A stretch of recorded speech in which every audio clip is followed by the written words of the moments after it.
Welcome back into the Sports Source. This segment of our show brought to you by Tennova Healthcare. And when a hospital saves your life, that's something you don't forget. When a hospital saves the life of a loved one, well, that's even more special. And this week, Tennova did that for me, someone I care about. Whipped up on cancer this week, and the folks at Tennova were absolutely fantastic, friendly, caring, helpful throughout. You take a turn through the hospital and it's like, okay, do I need to go down this hall or that hall? There's someone there in a Tennova badge who just sees you, walks up. Can I help you? Do you need to go over here? You need to go over there? The care of nurses and aides like Jalois, Josh, Michelle, who helped my loved one this week, it's you cannot match it. And, I talk about a lot of good sponsors on this show. We tell you folks that I believe in. So when I tell you I trust Tennova, you can trust me on that fact. I trusted them with my life. I trust them with my family's life. Tennova Healthcare. I can't say anything more about them. Tennova. All right. I want to welcome in our football guys for the day. We have former Vol and NFL defensive end Will Overstreet right there, and from WNML Sports Radio 990 or Sports Radio WNML 9. I always mess All it of up. it is correct, yeah. Okay, very good. We have Josh Ward. Josh, thanks for being with us. All right. Multiple reports came out this week and said that Michigan had on some level, in some way, inquired about Butch Jones. They've got an opening up there, of course. Michigan is the home state to Butch Jones and many of his assistants. So at some point, feelers, phone calls, whatever happened, Michigan was interested.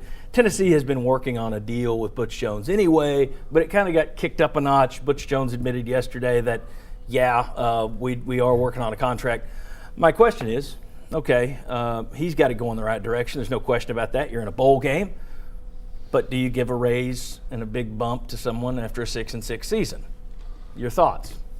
Oh, I think this is college sports, and I think you give a guy a raise for a number of different reasons. One, if anybody's after him, you give him a raise. And two, let's face it, it's a recruiting ploy right now, because if he has a season like this, Michigan starts coming in and calling, and you don't give him more money and sign a new contract, that's going to be used against you on the recruiting trail. So right now, in any other profession in the world, do you do what you expected to be doing at the end of the year? Would you get a raise? No. But in this position and how this is used to market and go against you in recruiting, it's always going to happen this way. Thoughts? I agree. It's the college coaching, the as you said, you give a raise for many reasons, and some of them don't make sense to us that are normal people working in the normal world at normal jobs. But yeah, if Michigan, Butch Jones is from Michigan, I mean you got to take that into account.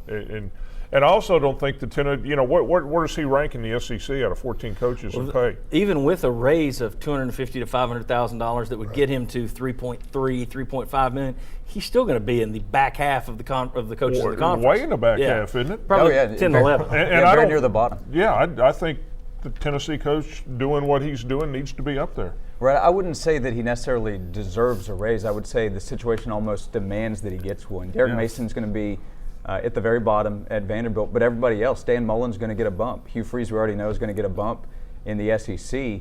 Florida bringing in Jim McElwain will be paid more than Butch Jones was making. So I think the situation demands it, and you're also looking forward. If you don't take care of him right now, but you expect that he's going to get the job done, then if somebody comes calling in a year or so, does he look back and say, they didn't take care of me then, I'm going to look elsewhere and see if somebody will. Concerns about assistants leaving at all? I mean, is this staff good enough that you're saying, we got to pour out the money for any assistants that are being chased as well?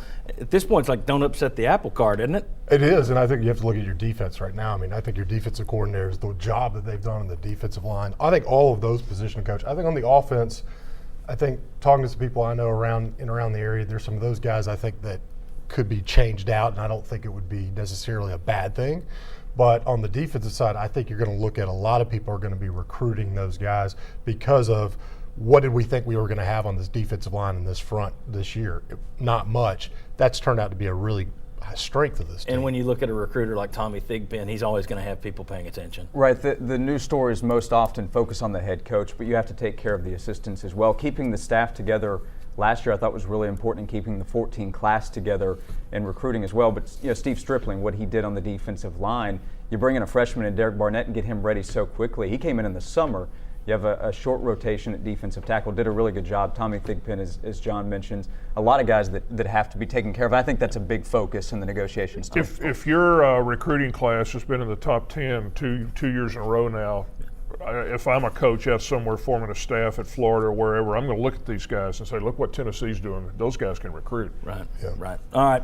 When we come back, are you ready for some bowl talk? Good, I know you are. We're going to start talking about the SEC's bowl possibilities. We'll start looking at who's eligible, where things might go. What bowl would Tennessee want?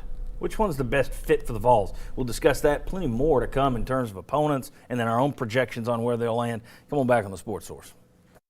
Quality, quick. Trust Fast Frame.